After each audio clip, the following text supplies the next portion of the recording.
Welcome back to Love TV's Evening News. The opposition People's United Party has issued a release condemning the way police handled the case of two minors who were detained and kept in custody without notifying their parents on Friday of last week. The PUP release states, and we quote, "Both the police standing orders and judges' rules are crystal clear that a guardian, parent, or social worker must be notified immediately after the detention of a minor, and no interview can be carried out without the presence of any of those parties." End of quote. In regards to the reported beating of the minors, the PUP said that, quote, "There can be no tolerance for this type of irresponsible, illegal, and criminal behavior by those who have sworn to serve and protect all citizens of this nation." End of quote. But the release continues to say that the PUP, quote, "appreciative of officers who put their lives on the line and is aware of the challenges faced by the police department." The opposition also called on the Prime Minister, Dean Barrow, to call an investigation into this latest case, adding that there is an extremely low conviction rate of rogue cops due to improper and illegal techniques and procedures employed by the police department. Staff of the General Sales Tax Department is usually cloistered in their air-conditioned offices, crunching numbers and making sure that the government treasury gets what's due to the public purse. But today, a group of public officers exchanged their pens and calculators for paint brushes and construction tools. Love TV's Maria Novella reports from Mahogany Street.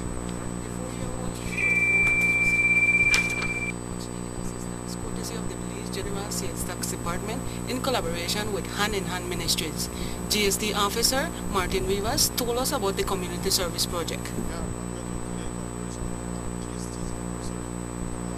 July 1st, 2006, GST opened its doors, and we are celebrating 4 years old. So in connection with that, we are doing also a community service. As part of that community service, we teamed up with Hand in Hand Ministries, whereby we are assisting Mr. Hubert Boeing in doing community service by painting his house, purchasing him a bed, and all the other necessities. Actually, what GST is planning to do is to adopt Mr. Boeing as part of our community service project. How long on a plan for adopting? Well, as long as we can, as long as we could, because what happened is that we are going to get some water. We are going to give him a gallon of water every month, and every month we're going to check on him to see how he is doing. Apart from the paint the house and get one bed, in that period of time, we not adopting. What else on the plan for that? We also plan to help clean up the yard, to make a bridge for him so that he can be able to cross it. And in the future, we can probably be able to see if we could get a better wheelchair for him so that he can be able to move around. The GST department is celebrating its 4th year anniversary and is giving back to the community with its outreach programs. The Hand in Hand Ministries has a program called Building for Change and assists the needy by giving them a start, and had helped Mr. Bowen a few years ago. Bernard Panton Sr., Director of Programs for Hand in Hand Ministries, spoke to Love News about their part in the outreach project. We assist the needy in giving them a start. And we assisted Mr. Bowen a couple of years ago. And normally we do networking with other organizations to see if they could come in and give other assistance that we can't. And so for today's project, we have been communicating with the people from GST for quite a long time now, and they needed some project to work on their production. So we collaborated with them and we gave them the information about Mr. Bowen, and so this is how they came to be assisting Mr. Bowen right now. And how want to go about to select the candidate? We have a whole program set up where we have a selection committee, and when they apply the application, once it passes our criteria, goes to our selection committee, and then we do the selection. We also visit, we get information from the application and from a first-hand visit that we do, and that's how we decide who we would help. Mr. Bowen, who lost his leg to diabetes, sat calmly and elated in his wheelchair when the media arrived. He mentioned that his prayers were answered and that he was grateful for the assistance of the generous personnel at GST and Hand in Hand Ministries. The theme for this year's GST anniversary is Consumer Education, the Foundation for Taxpayers, Compliance and Economic Growth. Apart from giving Bowen's home a fresh coat of paint, he received a bed, mattress, food and water for as long as the adoption period will run. Reporting for Love News, I am Maria Novella. The chairman of the Toledo Alcalde Association remains very concerned about a fire incident in San Miguel Village, Toledo. Correspondent Paul Mahong reports from Punta Gorda.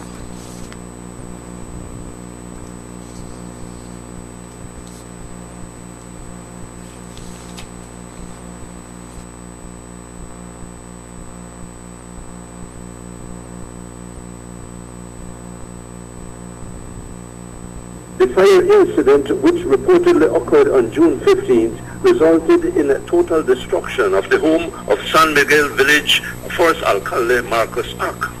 Chairman of the Toledo Alcaldes Association, Legoria Coy, who remains very concerned about the incident, tells us more. Information had came to me by the alcalde that his house was being burnt down at 12 midnight at that time. And during the day I have visited the alcaldes, whereby I have seen a lot of what has been lost.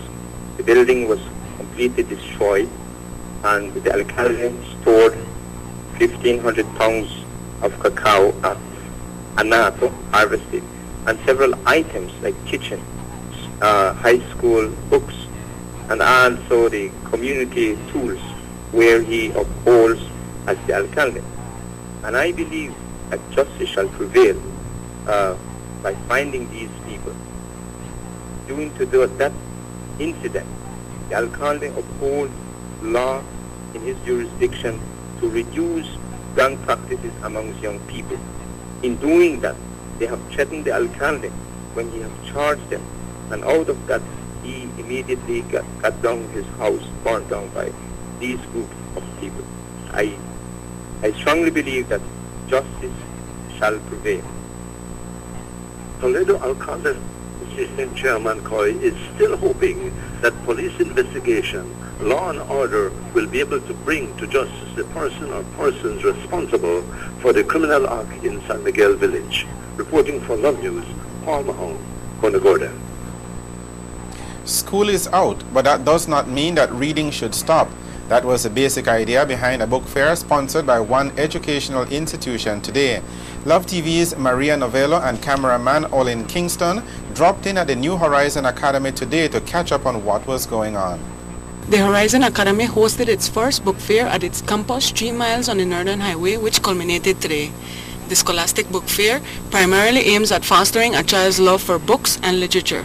Love News caught up with Principal Diane Mejia, who spoke to us on what the fair entailed. Today here at Horizon Academy. We call it Book Fair Beach. It's an excellent opportunity for parents to be able to come in and buy great summer reading for their kids. We have a wide variety of books available at excellent prices. They come directly from Scholastic publishers, and that's what we're doing here. How has the response been so far? Very good, actually. The first day we did this, we had a steady stream of visitors and parents coming in. The most exciting thing we have been able to pick up is that the children are getting excited by the books and the choices that are available to them.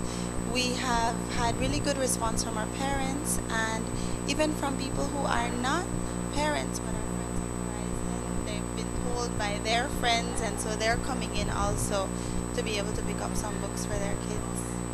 Mejia mentioned that the fair started off with over 1,200 books, and so far, half of that amount has been sold to eager learning children and parents alike. A wide array of books were being featured, including mystery, fiction, teen books, non-fiction picture books, and children's novels, just to name a few. Mejia thanked and encouraged everyone who stopped by and combed the area for books of all sorts, rarely found in stores. We, like I said, have books that have interested all kinds of children. The variety that we have is truly wide. It's very good, and this is such an excellent way for you to encourage reading in your children. Even children who do not usually like to read have come in and have found books that they're interested in. We have basketball books, we have science books, we have mysteries, we have stories of adventure and intrigue, we have girly books, we have boy books, we have books for the littlest ones. Really, this is a good place for you to find things to keep your children interested and motivated this summer. The two-day fair culminated at 5:30 p.m. today, and the funds raised will be used to bring in more books books and used in the school's affairs. Horizon Academy in its first year ended with a total of 74 children and are growing to a registered number of 112 for the coming school year. Reporting for Love News, I am Maria Novello. This news broadcast comes to you from Love Television. Still to come, a look at regional and weather news. We'll be right back.